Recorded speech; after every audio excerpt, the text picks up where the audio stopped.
and welcome to our community. Susie Thomas with you this morning. So happy to welcome Stephanie Libertor and Angie Wright. They are with the House of Hope. Good morning. Good morning. Good morning. And House of Hope being under the umbrella of Pregnancy Choices. Tell me a little bit about what is special about this arm of that ministry. Oh, let me tell you, Susie, the House of Hope it's special because that is a sacred, safe space where we have women come in who are needing a healing from their past, namely a previous abortion or their sexual past or childhood sexual abuse, grief issues of all kinds. That's a great place where we can just be very safe and confidential and help them heal. How great is this need? Susie, I think that every person, grief is a universal language, and so everybody has grief issues. They just look differently, but everybody has issues. And I hear we would be really surprised if we were to really get into the nuts and bolts of the past of even any congregation that you're sitting there among wonderful, lovely church women who are hurting and we don't know it. Yes? Yes, and guess what? This is going to be like a mic drop for somebody maybe today, but 1 in 3 women in the church, 1 in 3 women or 1 in 4, either way, either way you look at it, it's a significant amount, but 1 in 3 women have had an abortion in their past by the time that they're 45, which is their childbearing years. So it is a significant issue in our church. And the sad thing is so many are carrying this around as a secret that they feel that, oh my goodness, if anyone knew this about me, they would feel completely different about me. And they see themselves maybe not completely through God's eyes. Can you touch on that a bit? Yes, and I think maybe Angie might want to address this as well. I think when somebody has experienced an abortion, it goes against a sense of right or wrong it's an internal right or wrong. You know, we violated our own core values of what is right and wrong. Well, and therefore we feel guilty. You kind of think, okay, deep inside, I know this is wrong, but I've got to just do it this one time because it's my only way out. Is that the thought? Is that the thinking? Yeah, sometimes it's that, and sometimes it's just there's so much pressure that is put on a woman from a boyfriend, a husband, a parent, that she feels that she can't do anything else but go through that she's out of options. And so her relationship is strange with other people and definitely with God. You both have been so open and lovely about sharing your own stories and how important specifically the group Portraits has been in touching this. And you want to talk about Portraits a little bit? Yes. So it's been about a year now, and God had really been calling me to that ministry, and I didn't even know that ministry existed. I had watched the movie Unplanned, actually. I was invited by a group of friends to the opening night of the movie Unplanned that Pregnancy Choices put on, and I went, and it broke me. I was a teenager when I went through my abortion, and, just listening to you all talk, I just didn't know. I honestly had ignorance about it. Like, I didn't check out what happens during an abortion. Like, I knew at the core, like, it's wrong, but I didn't check out what I was actually doing. So I hid that way deep down for years and years. And then let me just stop you there. Aren't young people such as yourself lied to about it? Like told completely. This is just a clump of cells. I actually shared that testimony with a group of teenagers last night at my church that that's exactly what I was told. They do a counseling, quote unquote, with women, and I remember being told, it's just a clump of cells. Aren't you in college? How are you going to finish your college degree and have a baby? Like, it's totally guided in the direction of abortion. Yeah, there's so much propaganda, so many untruths out there. So yeah, Portraits, though, walking into Portraits changed my life completely. God really reaffirmed with me what I already knew. Like, I already knew those truths of the Bible. I'm a Christian for about 10, 15 years now, but I never looked at how God sees me through an abortion. I can't even really explain it. It's just a beautiful thing that that Bible study is. It's just you really get to look at, what circumstances were going on in my life that led me down that path.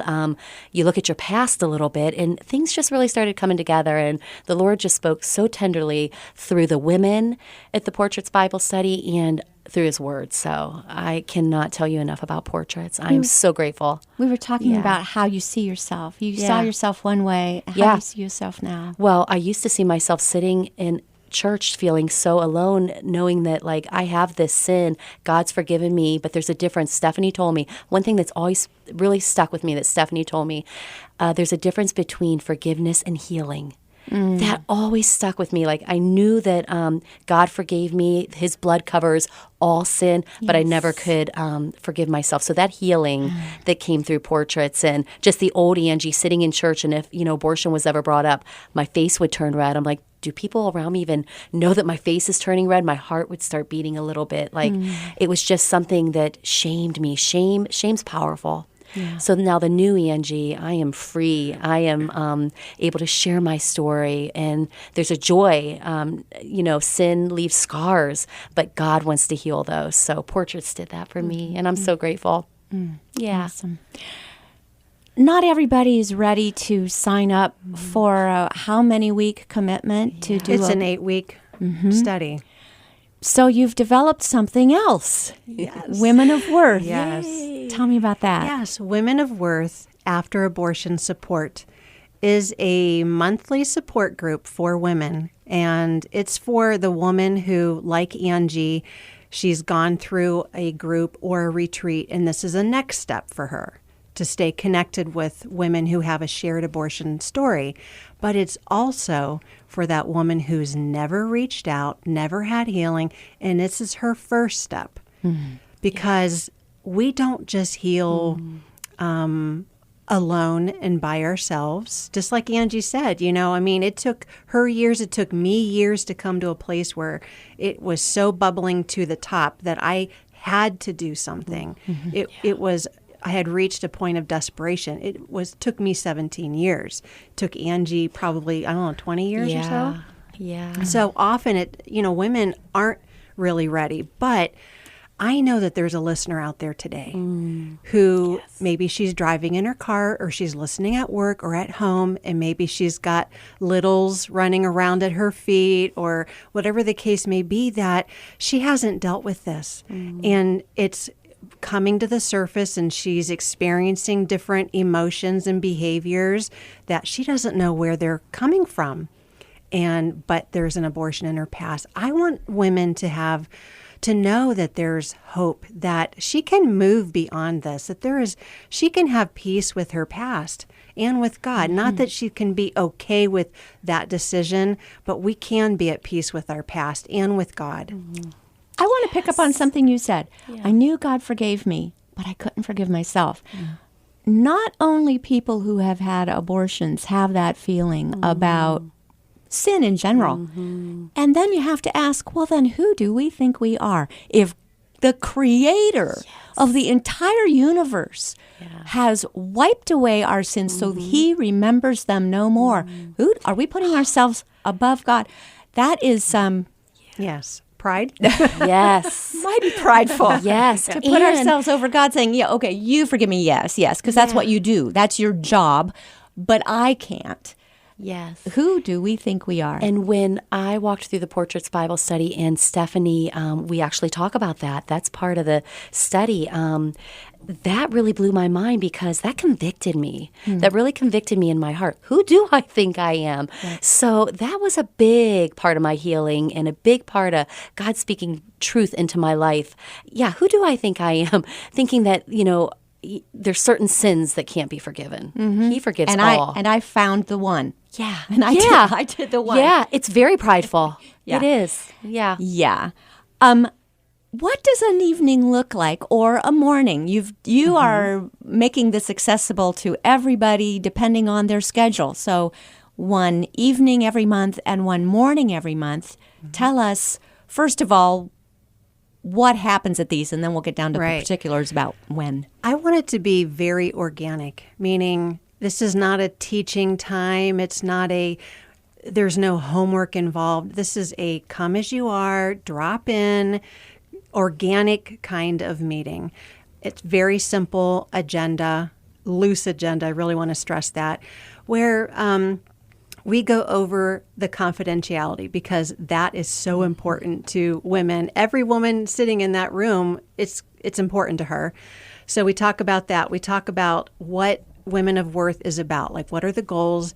I mentioned that it's a first step and it's a next step. It's a way to stay connected with other women who have a shared abortion experience. And then the best part is when one woman shares her story.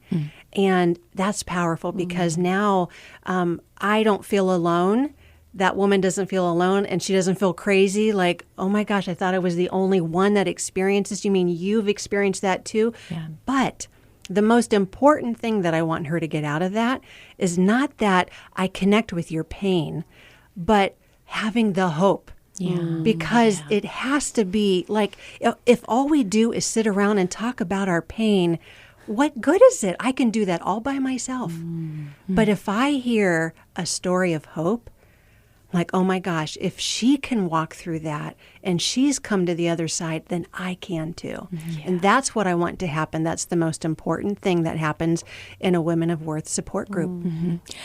But it's organic, so people don't need to feel that they walk through that door and they're going to be expected to speak and tell their story.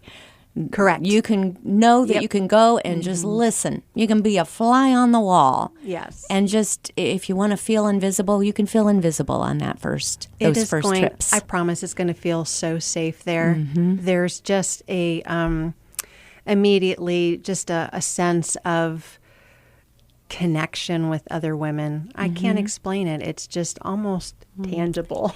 Well, I think once people have a shared experience, a good shared experience or a bad shared experience, there is something that connects you. It bonds. You feel related. Right. We are sisters. This is a sisterhood here. Yeah. And we've all been through the same thing.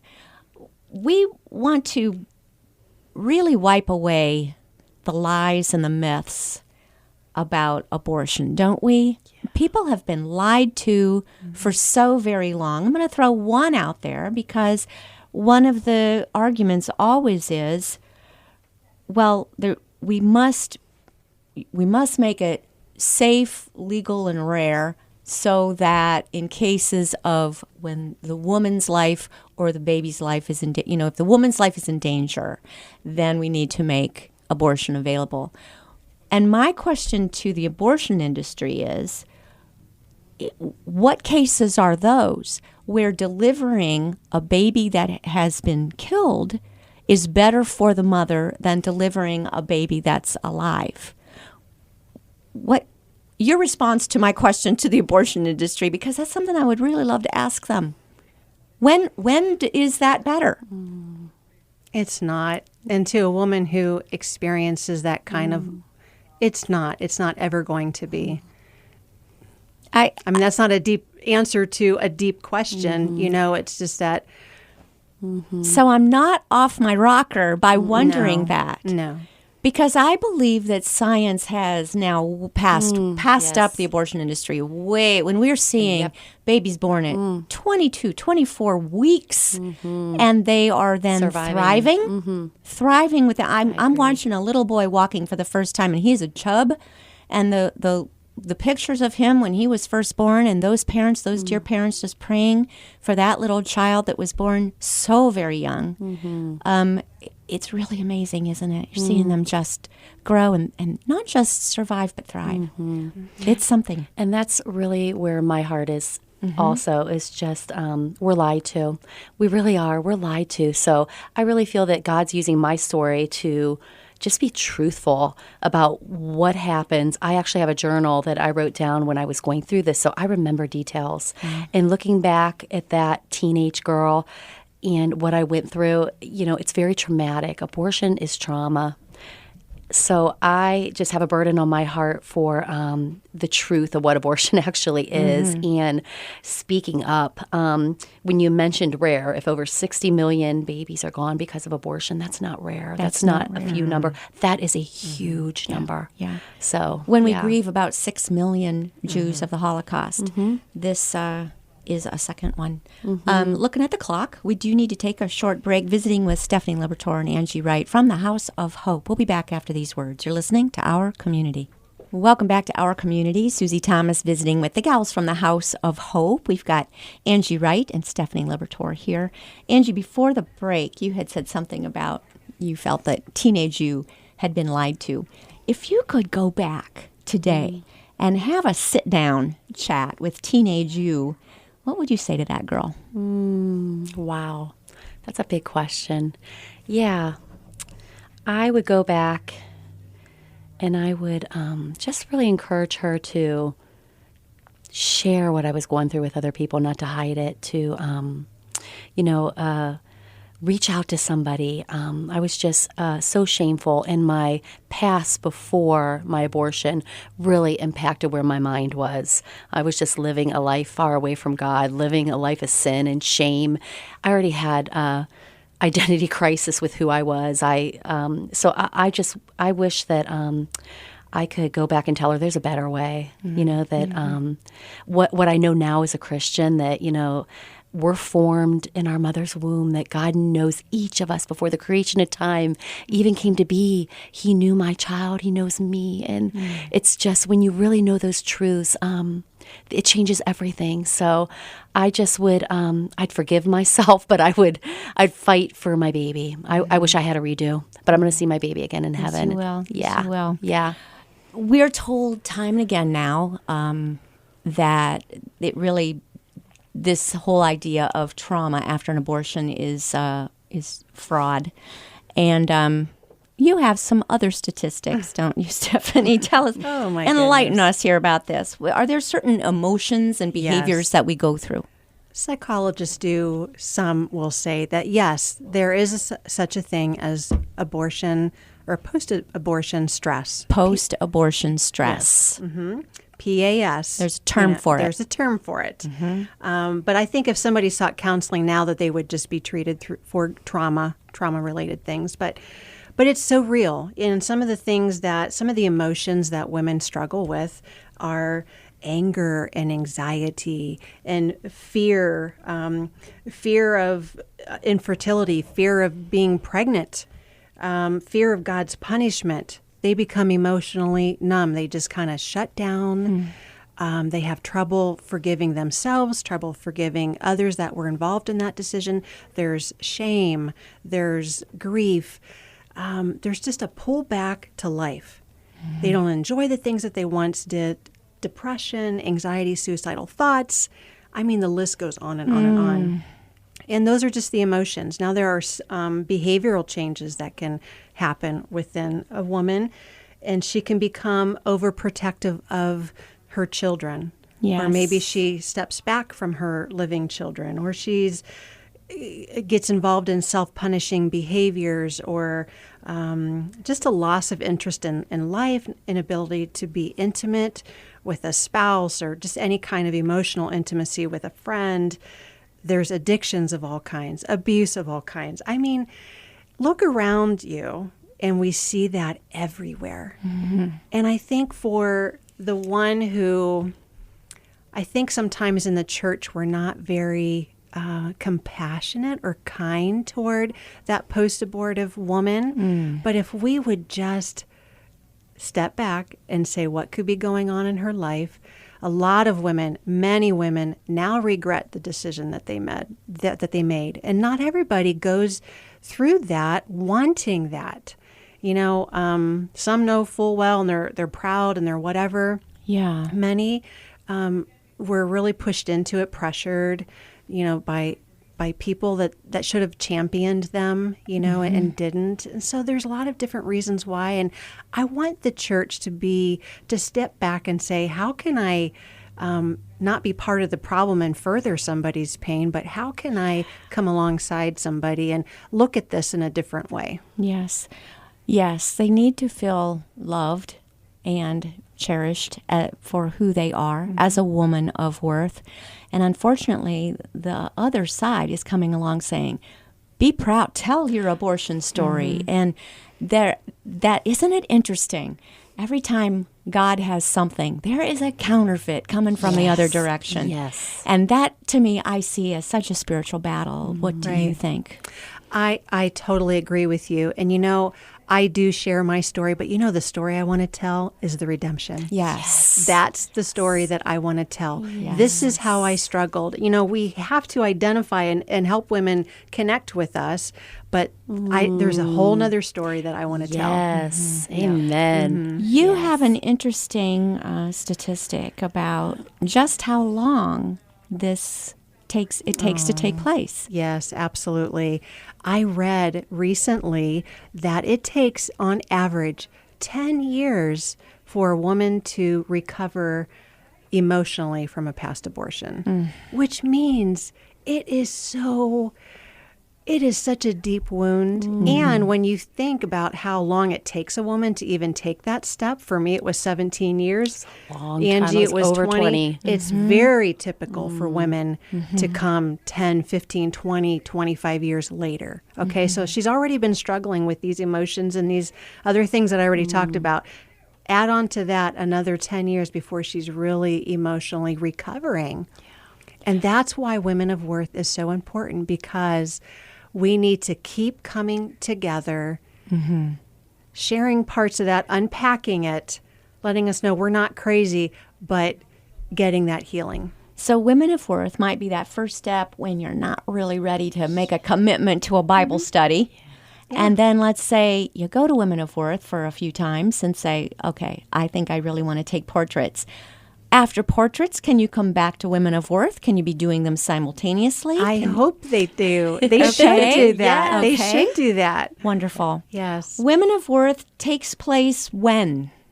It takes place on the second Wednesday evening of every month at 7 o'clock. So our next one's going to be March 11th, and then the third Tuesday morning at 9:30. Okay. So second Wednesday and third Tuesday. That's right. Of every month. 7 to 8:30 in the evening at the evening ones. 9:30 to 11 at the morning a.m. ones. Got it. Okay. And I also really like that the confidentiality is so important to you that you never say where the House of Hope is located. So if people want to come, they're going to need to find this undisclosed location. How do they reach you to be given directions and the location? What's the best way? They could email me at hope@pregnancychoicesforme.com. They can also check out our Facebook page called House of Hope. There's information there. And they can call the House of Hope at 330-834-8224. I believe they can call or text. That's right. Yay.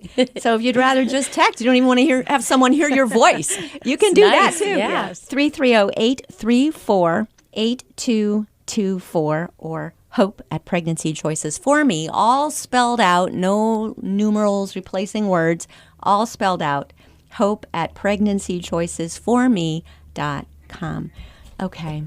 What do you want to see come from this? I want to see lives restored, hope blossom, joy return to women who have been in despair. I want to see a multitude released to do what she's called to do in Christ. Yes. To live to her fullest potential. Oh, that's so important that you said that. To live to her fullest potential. Yeah. Not just get past that, but Thrive. thrive. Angie, how love about it. you? Oh, she said it perfectly. Yes. I just know, since I'm someone that's actually walked through this recently too, so it's new for me.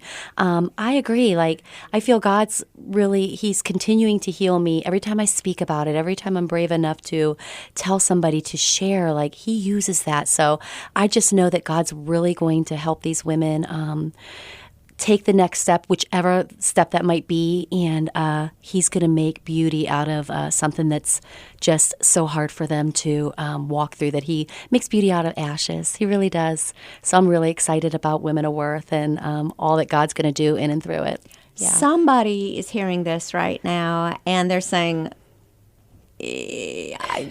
I'm scared. What would you say to this person? I know exactly what you're feeling. I remember when this was mentioned to me by multiple people. The House of Hope and the programs offered were mentioned to me by multiple people. That was a sign from the Lord. And I was like, oh God, I'm not sure I can do that. I would just say, go for it. Be brave. Be brave. Pray about it and go for it, and don't let the enemy keep you from it. Really pray about it, and just be brave. Just give it a try, because I know what it feels like, that walking through those doors at the House of Hope, it's the bravest thing a woman can do. But God will just transform your mind and your heart and your entire life. I promise you, He does something beautiful.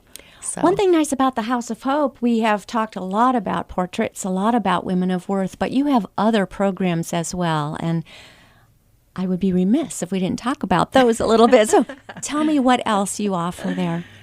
Oh, we have Refuge, which is a study on grief. It could be any kind of grief. It could be the loss of a parent, the loss of a spouse, loss of a job. It could just be anything. Including pregnancy loss or beyond that. And of course, there's Unbound, which is the study that I wrote personally. And that study helps a woman heal from her sexual past. And we offer Wildflowers, which is a study helping women recover from childhood sexual abuse. We do a couple of these groups in a retreat format as well. So there's just so much for women. And let's think about the other side of what Pregnancy Choice is as far as choices. Some people choose to place that baby up for adoption and bless another family. You even have something for that person. We do. We do. We have a study, and of course, that is such a unique thing that not many we don't hear much about that, you know. But we do offer a study that for birth moms, done by or presented by birth moms. So if that should be part of your story, listener out there, then, please call us at the House of Hope. And another thing that you do is you train people to work with people going through these studies with Hope for Deeper Healing. And I know you're getting ready for another conference. Can you give us the details on that? Yes, I have dates, Susie. Well, let's give them. Okay. May 6th, 7th, and 8th. It's the Hope for Deeper Healing. If somebody feels called that this is something they want to help, be trained to help facilitate healing Bible studies through the House of Hope, this training is required, and it's going to be locally here, done at New Point Community Church. Is going to host that event for us. It's going to be a solid And we'll say, training. because of our listening area, we'll say New Point in Canton. Yes. Thank you for that distinction. So, okay, and that takes place again when? May 6th, 7th, and 8th of this year. And again, can they contact you through hope@pregnancychoicesforme.com? Yes. Or give you a call at 330-834-8224. Does one have to have gone through the studies? Does one have to have been healed first through these Bible studies before they sign up to become a facilitator? They can sign up, but they really do need to experience their own healing first. I mean, we can only give to the next person as much as we ourselves have received. And so the deeper our healing, the more that we can give away. And I always say that we're healed and healing. So I've gone through healing many years ago, always healing. And so, Awesome. Well, what you're doing is absolutely wonderful. Angie Wright, Stephanie Libertor from the House of Hope. Thank you so much for all you do in our community. Thank you, Susie. Thank you so much.